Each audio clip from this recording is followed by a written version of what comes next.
for me personally, like I would say, for us, even though we play in that scene, I think we could still be considered something outside of that box and not really have a genre because we play a little bit of everything. We kind of incorporate some hip hop in there, you know, rap, reggae, rock. There's punk. There's everything. So we don't want to label ourselves clearly. I mean, we play for that scene because I mean that's the scene that's out here. I mean that we do know and friends and you know family in there and stuff like that. But I just think that we're just a band that thinks outside the box and we're just in there. I noticed that. I was like, cause I was gonna say on the song, it's the booth reggae. Booth reggae. Dude.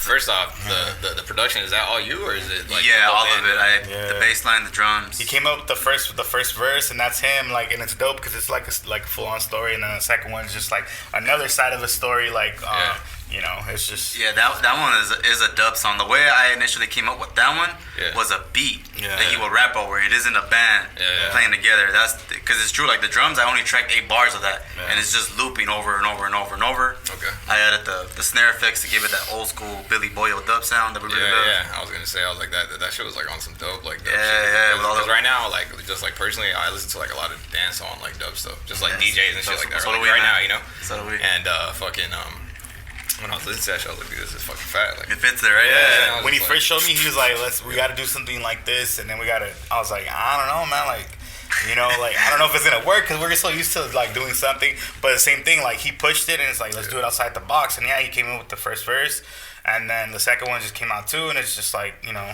and then people feeling it because it's like a little bit of both, like, you know, my opinion, my verse was more like working day, you know, just getting out of work, you work the whole week, you want to turn up on the weekend, and just like people like to party, so it's just like that, you know. So people are digging and vibing.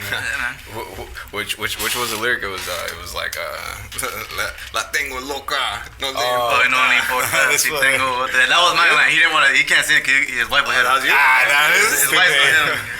It's not even that. Like we write about shit like that, but you know, sometimes jokingly and shit. I chime in a little bit, make it dirty it up for him. Yeah, that's just funny. No, I mean, he can blame me. You know, if he gets in trouble, he blames me. It's my fault. I could write about shit like that, you know, but it's just it's just a song. I mean, it's whatever. I mean, like you said, it's like there's nothing wrong with like having a good time. You know, it's like but you know how see it as like this is just are like now, like having good everybody's time music. You know, you want to be politically correct now and shit, and everybody's like, just enjoy your life. You know, like I just feel like, you know, si te ofende, like don't listen to it, don't complain. Everybody's trying to boycott and cancel people. It's just like no do your shit. You know, people are gonna listen to it regardless. You know, but yeah.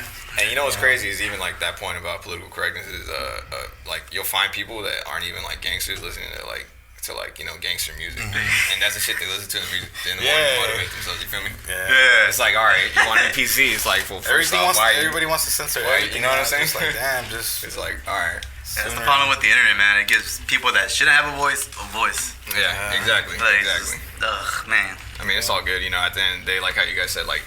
I think like the difference in style because like I mean I'm sure you guys could write like a million types of like different types of songs and it can all just be like on different projects because how you guys are saying the whole DIY aspect about it is like, you know, you guys can put out your own stuff whenever you want, you know what I'm saying, right? I mean I assume because High Class Music that's a company it's a label you guys got, right? And you guys signed like bands from like the Valley a lot, right? Like you guys got 8Ball. We went to 8Ball. We had Concept 6 is under us. Yeah. We also have rappers come in. A good friend of mine, Fame and Lynn OK. He should be dropping a mixtape within like a month or two. Okay, what was his name? Fame. Ellen OK. That's what's up. Yeah, so we got a diversity of artists here at High Class. That's what's up, bro. Yeah, and so the latest single with Traviesos that has a video and it's coming out. It should be coming out like in 2-3 weeks maybe. Maybe after a little bit longer. Who knows? If it doesn't get censored after it comes out. Yeah, or if it'll get censored? the LA SKA scene doesn't cancel it. Where'd you guys filming at? So one of my cousins. We got a house out in Riverside, so fortunately his family was, you know, nice enough to let us go out there and film on it. Yeah, because I saw the previews and I was like, this is a really nice ass house. Yeah, that's just baller. Shouts out to La Tia. We love you, Tia. Yeah. No, that's just tight. I like that. I like that song too because it was honestly I didn't know who Este Traviesos was. You know what I'm saying? And so when I saw you guys like shared his story where he's like, oh yeah, I hopped on the song, and it was something that my homies told me about. Yeah. So I thought that was like somebody from like a different band or something. He's my cousin. This is cousin. Oh really? Shout out to Shout out to Gus, TDP. Yeah, hell yeah. I thought that shit was dope, especially on the video. When you got on there, he's like, all right, speed it up. And you guys like actually treated it like on the recording Yeah, man. Like, yo, that's important because you can tell these guys fucking practice, like, for real. Oh, yeah. It was a metronome, too. I sped it up on a metronome, man. Yeah. Oh, yeah? I had triggers on the metronome, and I had to, like, catch it at the studio, man. Yeah, because I was, it was funny. I was talking to my homie the other day. He's an engineer. He's like, I dig bands that actually sound like they do on their EP versus, like, them sounding less, you know what I'm saying? Because on the EP, you're going to get the best version because the studio's going to, like, polish it up and all that. Yeah. But when you go see them live, that's, like, the real test. No, yeah, we go through rigorous practice out here, man. Yeah, we go that's like dope. 3 hours in, and we just nonstop, just over and over and over, man. Where was that, the sold out one? Where was that?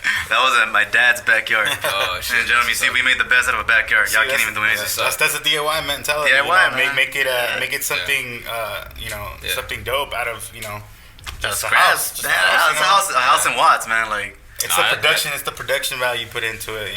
Cameras, the lighting, all that stuff. That's a smart way to do it too, because it's like that's where shows would have been happening. You know what I'm saying? Exactly. Before the pandemic. Exactly. So it's you get like, that vibe. You know what I'm saying? You get that vibe of like being there while you're not there. You feel me? Yeah. Or still being there. Yeah. In a way, you feel me? You're still gonna have those people that criticize. Yeah. Oh, they did it in the backyard, but the production value, Which was good. To me, I say, but you didn't do anything at all. Yeah. So it's like.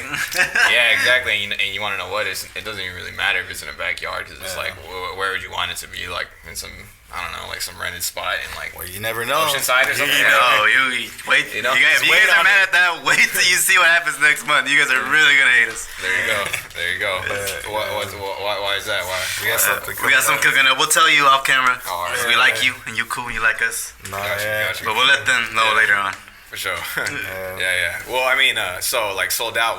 Is that like is that ECW or was that? That was a WCW. Yeah. All right. Yeah. Because I just got the WWE Network, bro, and I've just been like running through like all the old shit. Same here. Because I was trying to find One Night Stand on YouTube, 2005. 2005. Yeah, but I couldn't because I had 2006 on DVD. I have 2006 on DVD, but I don't know. That's crazy. I got 05 on DVD. Yeah. I got 06 on tape. I VCR'd it and I dubbed it when my parents got the pay-per-view for me. Yeah, because I was gonna say the 2005 one to me is better. It's just more shit going on, and so like once I got the WWE Network, I'm like, oh shit, I really have everything like at the tip of my fingers. Yeah, you know what I'm saying? And I noticed that you guys share a lot of like wrestling shit like throughout the day. Like crazy, bro. Yeah. You guys go out to wrestling shows often? I mean, like when they were happening, like and shit? Crazy, man. Even our guitarist Steve was out in Portland right now. Shouts out to Steve, Free Steve. Yeah.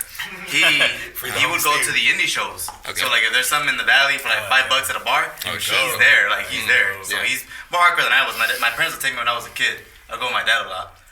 But yeah, I'd go when I was way younger, man. They'd take me a lot to go to Anaheim, Honda Center. They have shows there, Staples Center. Yeah. But yeah, man. Yeah, we bleed it wrestling 24/7 to this day, bro. We'll text each other like, "Oh, you watching this tonight? You watching the show AEW?" So we still about it, bro. Yeah. We're not lying about that. Yeah, I went to a show. Like my first show was in Lancaster. They were doing some lucha libre. I forgot what company it was, but just some random lucha libre. Just a tour stop. Shit was dope as fuck. I remember sitting next to these kids. They were my age at the time, and just vibing on some kid shit, Thanks. And that fool, the guy like slammed some kid or the other wrestler like off the turnbuckle and he fell. And the kids next to me, they're like, "Hey, you hear that impact?" And his brother was like, "I felt that shit, bro." No kidding, really? Damn. Yeah, I was fucked up that bad, huh? I was like, "Damn, these fools watch wrestling. You already know." But yeah, bro, that shit was dope. I remember at some point the fucking wrestlers came out and threw the fucking one of the fools threw his opponent into the chairs and shit. Oh, okay. Took my water and he spilled it on him. Oh, really? Dang. Yeah, that's some something shit. else. Yeah. That's that Mexican wrestling. Trying to make that money, man. Yeah. Shit. Trying to milk that bar, buy a T-shirt, something. Yeah. They're like, "Fuck, I'm trying to sell this merch now, If not, I'm not going home with shit, Yeah, man. Yeah, not being a pro wrestler is just like being a band, man. You gotta hustle yourself. People gotta buy your merch, not like the company. They gotta buy you. Like same thing as a band, man. It works the same way. You know what? I'll find videos of like dope ass wrestling going down, but it's just like the promotion maybe just I don't know, like maybe just that night just didn't have a good night, and the attendance isn't like so full. Mm-hmm. It's like an empty show, but there's dope ass shit going on. You know what I'm saying? Yeah. It's like it sucks because you already know, like damn, like the wrestling side is like fuck. That's kind of what he's saying. Yeah, like, but music, because I've been to ska shows. Yeah. Like for example, good friend of ours, Blanco y Negro. Yeah. I seen them when they just started at like some random backyard with Julio too. He's back there. Mm-hmm. Camera shots to Julio. Mm-hmm. We went to shows on Broadway in like 80 something like that, right? Something like that. Like Broadway where we saw them and then the hardcore band after. We were there for the hardcore band and they came up and dude, they had an amazing set and it was like probably 7-8 people there, man. Nice. So it's the same thing out here. I've been to shows where the there's bands that just had their best set ever, and there's probably like 6-7 people still back there. Yeah, bro.